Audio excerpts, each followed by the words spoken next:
We've delayed the start of our Miss Brooks program, brought to you by the Colgate-Palmolive Peat Company. But now, technical difficulties being restored, we take you to our Miss Brooks.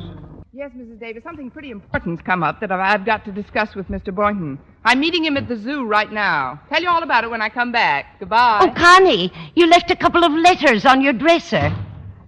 Huh. She must be in a hurry. She didn't even open her mail, except this one. Huh.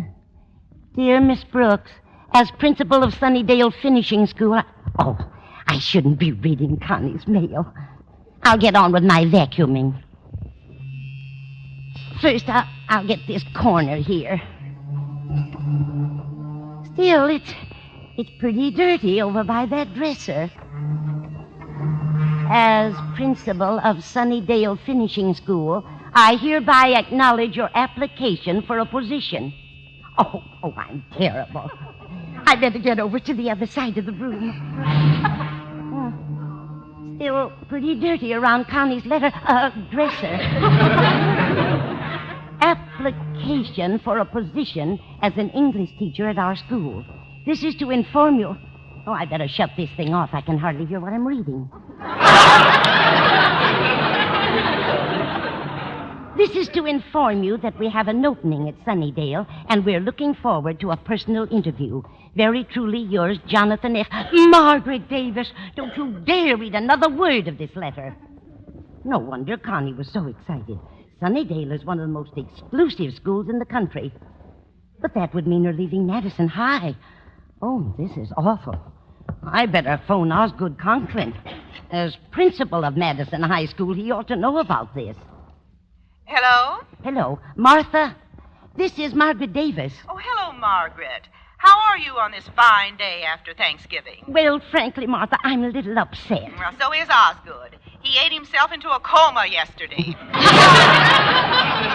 Oh, then maybe you better not tell him today. Tell him what? That our Miss Brooks may be leaving Madison High to take a position at Sunnydale Finishing School. Sunnydale Finishing School? How do you know, Margaret? Did Miss Brooks tell you? Not exactly, but I got it from the principal of Sunnydale himself, Jonathan F.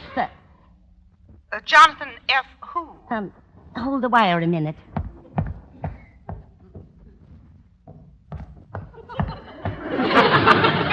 Byers. Jonathan F. Byers. Is he there now? Yes, right on Miss Brooks' dresser. Martha, look. You've got to promise me you'll never breathe a word of this to Miss Brooks or anyone else. Oh, I promise, Margaret. Well, just by accident, I just happened to read a letter that was lying on Miss Brooks' dresser. By accident, Margaret? Yes, I just happened to have my glasses on. But what are we going to do, Martha? We can't let Miss Brooks leave Madison. No, we certainly can't.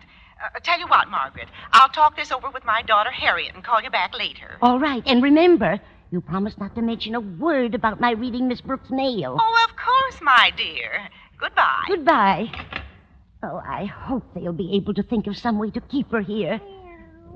Oh, hello, Minerva. I'll get you some milk in a minute, dear. Now, Minerva. Better stop licking your paw. You know what it does to you. Soon tight.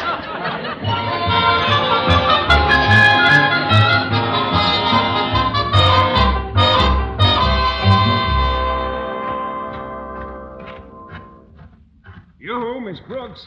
Here I am, over here by these birds. Oh, of course, Mr. Boynton. I thought you were a little tall for a pelican. It was nice of you to meet me. How'd you get over here so quickly? It was simple. I dressed on the way over. But now that I'm here, what was it you wanted to see me about? Well, perhaps we'd better sit down while I tell you. Here's a bench under this tree. Fine. There. You comfortable? Perfectly. Miss Brooks, Yes, Mr. Boynton? Well, you must forgive me if I seem overexcited, but frankly, I never thought this day would come. You didn't? No, I didn't. Oh. Well, before it goes, why didn't you think it would ever come?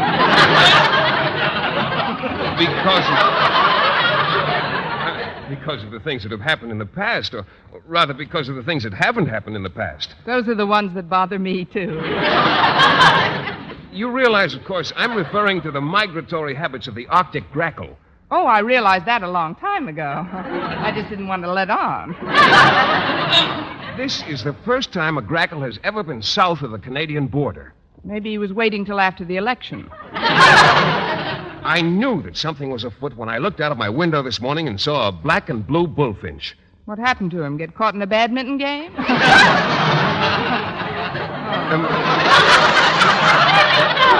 The movements of the grackle can be very accurately charted by closely observing the bullfinch, since they are, in the truest sense of the word, full cousins to the mottled thrush. Where did he come from? Hudson Bay. And almost all of these species of bird like to lay their eggs in a soft, downy nest amid quiet surroundings. That's why I sent for you, Miss Brooks. Good. I'll take my hat off and keep my mouth shut. Now,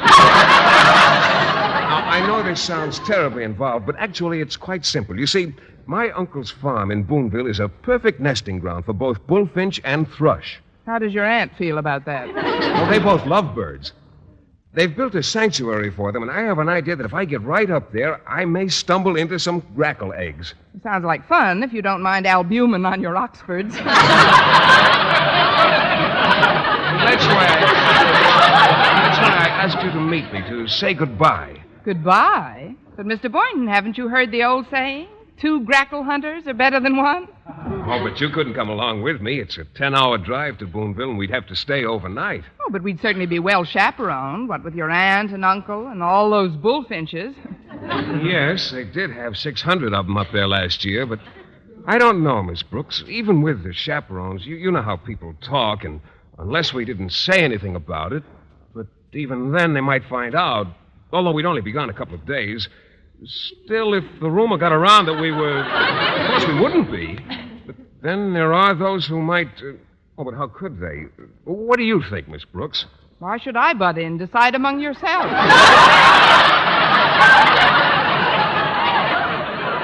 Well, it is kind of a long trip to make alone. Maybe you're right, Miss Brooks. Why, with the two of us traveling together, time will fly. We can chat together, eat together, Yes, and Mr. pay Boynton? for the gas together. I still insist that no one should hear about it, though. For the sake of both our reputations, absolute secrecy is essential. Not a word of this must cross our lips.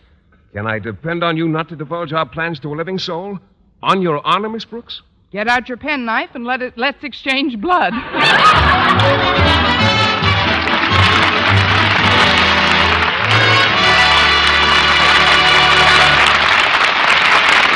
Our Miss Brooks, starring Eve Arden, will continue in just a moment. But first, here is Vern Smith with an important announcement.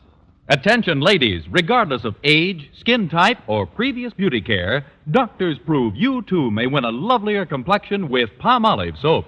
But to win this lovelier complexion, the kind men admire and women envy, you must stop improper cleansing. Instead, use Palmolive soap alone, the way doctors advised. Remember, 36 doctors, leading skin specialists, advised 1,285 women, many with complexion problems, to use Palmolive this way.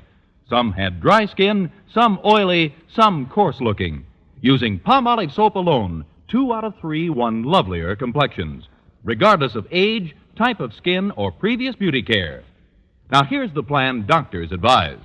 Wash your face with Palmolive soap, massaging for 1 minute with Palmolive's soft lather. This cleansing massage brings your skin Palmolive's full, beautifying effect. Rinse. Do this 3 times a day for 14 days. It's that simple.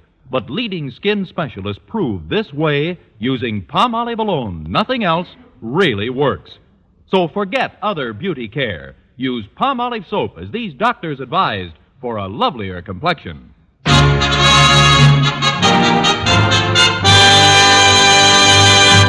Last night on the CBS Sing It Again program, you were promised an additional clue to the Phantom voice and the $24,000 prize. Here it is. The Phantom is a famous ghost who galloped far from post to post. Yes, there is the clue for the $24,000 prize on the CBS Sing It Again program on Saturday night. The clue again, the Phantom is a famous ghost who galloped far from post to post. And now, as she quietly prepares for a weekend in the country, Our Miss Brooks is blissfully unaware of the furor caused by the 5-year-old letter which she left on her dresser. Let's look in now on Martha Conklin as she discusses the situation with her daughter Harriet. So you see, Harriet, it looks very much like your favorite teacher will soon be leaving Madison High. Oh, that's terrible, Mother. Have you told Daddy about it yet? Not yet, Harriet. I'm waiting until he recovers from his Thanksgiving dinner. You know how upset he gets when we mention the shortage of teachers. Oh, yes. Golly, Mother, he's been lying over there on the couch for hours. Do you think he's all right? Oh, of course he's all right. He's just sleeping. Aren't you, Osgood? I say, aren't you just sleeping, Osgood? What? No. Take it away. Take it. Oh. I guess I was having a nightmare. A nightmare, Daddy? Yes, I dreamt I was still eating. I swear I don't know how those pilgrims did it. Did what, Osgood? Ate all that turkey and fought Indians besides. I'm surprised at you, Daddy. That's not the real Thanksgiving spirit. A lot I've got to be thankful for. Well, you've got us, Daddy. Mother and me. Yes. I've got you, all right. I've also got the school. A school full of overcrowded classrooms and a horde of unreasonable teachers constantly screaming for a living wage. Now, Osgood, don't work yourself up into a stew. Oh, please, Mom. Don't even mention words like that. You haven't got the right attitude, Daddy. Nowadays, if you can hang on to the good teachers you've got, anything else you get is gravy. Please, not you, too. Maybe we ought to go out and let your father sleep a while longer, Harry. Yes, that's a splendid suggestion, Martha. Oh, this couch feels good. Oh, I'll get it. Coming. Oh, hello, Walter. Come on in. It's Walter Denton, Mother. Hiya, Harriet. Hello, Mrs. Conklin. Hello, Walter. And how are you, Mr. Conklin? You certainly look peaceful.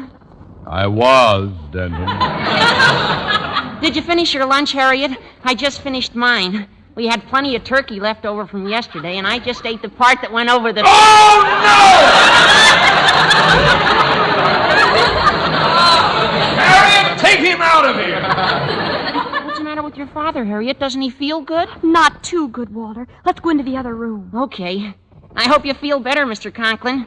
I guess it was a mistake to hash over Thanksgiving again. Come out in the kitchen, Walter. There's something we want to tell you. Guess what, Walter? Miss Brooks is leaving Madison High. What? How do you know, Harriet? Mother found out from Mrs. Davis. Mrs. Davis? But how does she know? We can't repeat that, Walter. Repeat what? That Mrs. Davis read a letter Miss Brooks left on her dresser. It was a letter offering her a position at Sunnyvale Finishing School. Sunnydale? But that's 500 miles from here. Oh, we've got to do something. Maybe we can cook up some kind of a scheme to make her stay. I know. We'll pretend I've become a delinquent. But do you think it'll work? It's got to work. Have you told Mr. Conklin about this? Not yet. We didn't want to upset him. Well, he'll find out sooner or later, and there's no sense in waiting until it's too late. Somebody ought to tell him right away. I agree. Don't you, Mother? Yes, Harriet, I do. Somebody ought to tell him. Walter? Don't look at me. If I go in there now, you'll bite my head off. Don't be silly, Walter. Mr. Conklin won't eat anything for 2 more days.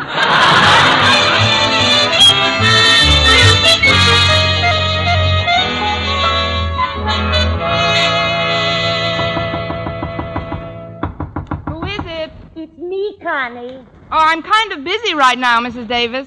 She would come around just when I'm packing. Well, come on in. Why, Connie, you're going away. No, Mrs. Davis, I'm not going away. Then why are you packing that bag? I'm going away, Mrs. Davis. I'm surprised at you, Constance, leaving town without even saying goodbye. And after we've been so close. Oh, please don't feel that way, Mrs. Davis. I just didn't want to discuss it right now. You see, I have a lot of things to do. Oh, I don't want anybody to see me like this. You answer the door, Connie. I'm going into the kitchen and make some tea. All right, Mrs. Davis. Hello, Miss Brooks. I've just got to talk to you for a minute. Come in, Harriet. Let's sit here in the living room. I can't stay very long, but Then it's true. You are leaving town. Leaving town? How did you know, Harriet? What's the difference? I know. And I realize it might be a pretty good opportunity for you. Pretty good. With half a break from the grackle, it's perfect. Oh, look, Harriet, I appreciate your interest, but I think I have to make my own decision in a matter like this. Oh, I know it seems attractive now, but later on you'll regret it. Well, I'll have to take my chances on that. Well, if you won't consider yourself, consider the ones who care for you. Think of Walter Denton. Is that a must? He's going to pieces. His parents, me, nobody can do anything with him. You've got to straighten him out, Miss Brooks. What in the world are you talking about, Harriet? It's the career he's decided upon. Walter's been reading a big book lately about the Treasury Department and counterfeiters and... Well, that's nothing to be alarmed about. Every boy his age wants to be a T-man or a G-man or some kind of a letter man. But he doesn't want to be a T-man. He wants to be a counterfeiter. A counterfeiter? Oh, I'll get it. Hello, Walter. Come in. Hiya, Miss Brooks.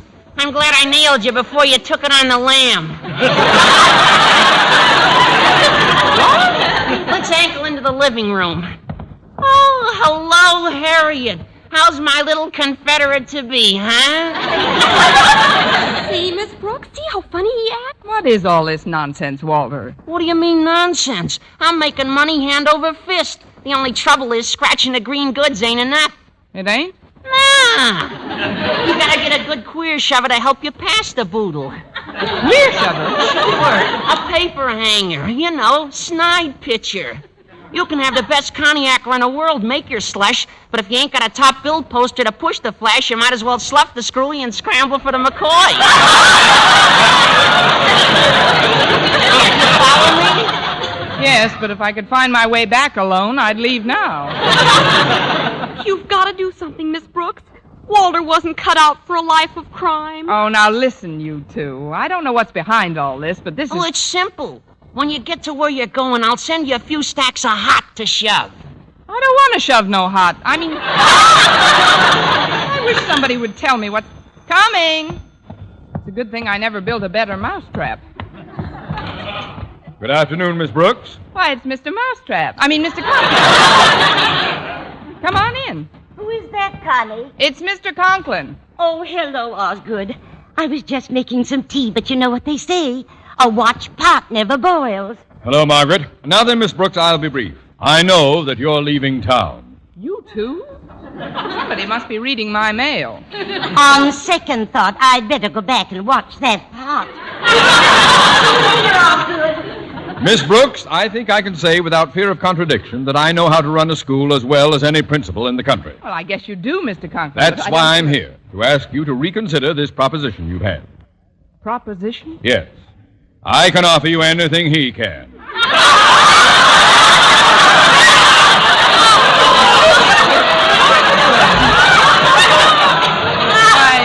What would Mrs. Conklin say if she knew you were talking this way?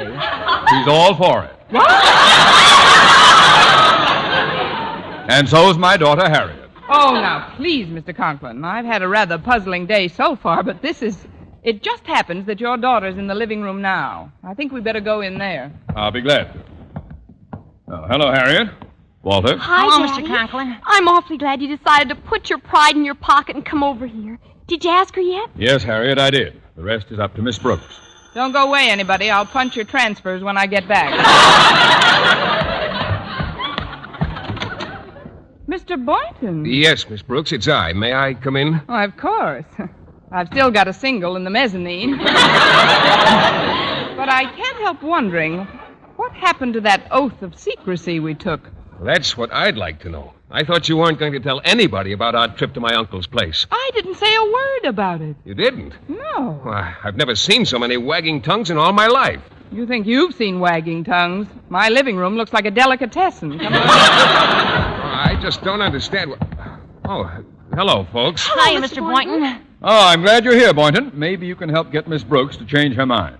Well, I don't wish to appear insubordinate, sir, but frankly, I thought the trip might do us both a lot of good. Both? Don't tell me you're leaving, too. Pretty soon there'll be no faculty left at Madison High whatsoever. We might as well all go. I don't think his uncle and aunt have room for you all. Besides, Mr. Conklin, I think where I go and what I do is nobody's business but my own. And I say it is our business. Why you should want to go traipsing off to Sunnyvale Finishing School is beyond me. Sunnyvale Finishing School? Of course. Now, there's no sense in beating about the bush. Mrs. Davis read the letter you left on your dresser this morning, and we know you've been offered a job there. Oh, that letter. Yeah. Why, that's over 5 years old, Mr. Conklin. I turned that job down long ago. Oh, I'm so happy, Miss Brooks. Hooray! Now I can go straight. But then, what were we talking about? You, Mr. Boynton, why did Miss Brooks, just where were you and Mr. Boynton going together? That, Mr. Conklin, is a secret between Mr. Boynton, myself, and 600 bullfinches.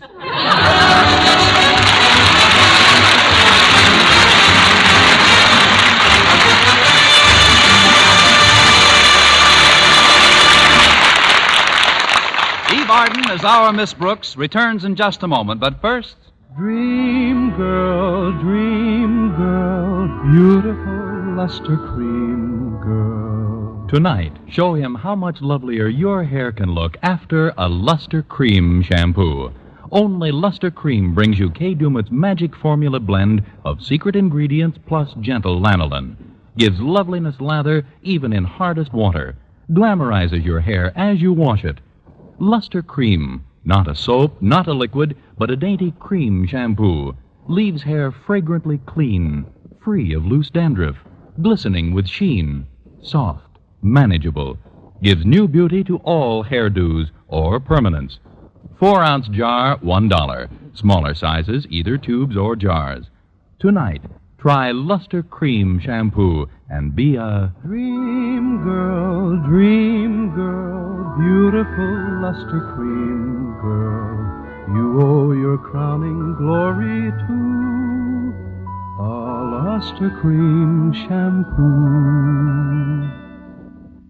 And now, once again, here is our Miss Brooks. Well, after everyone found out about our plans, Mr. Boynton naturally called off the expedition. But things weren't a total loss, because Saturday afternoon he took me back to the zoo, and we sat by the aviary once again. You know, Miss Brooks, even though our trip didn't work out, I was very gratified to learn of your interest in birds and wildlife in general. Yes, I'm a great bird for wildlife.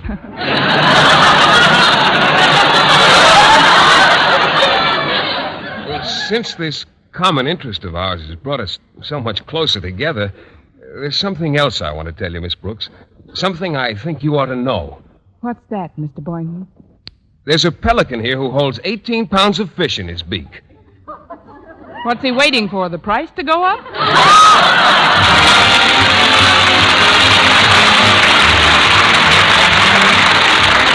Next week, tune into another Our Miss Brooks show, brought to you by Palmolive Soap, your beauty hope, and Luster Cream Shampoo for soft, glamorous dream girl hair. Our Miss Brooks, starring Eve Arden, is produced by Larry Burns, written and directed by Al Lewis, with music by Wilbur Hatch. Mr. Boynton is played by Jeff Chandler, Mr. Conklin by Gail Gordon.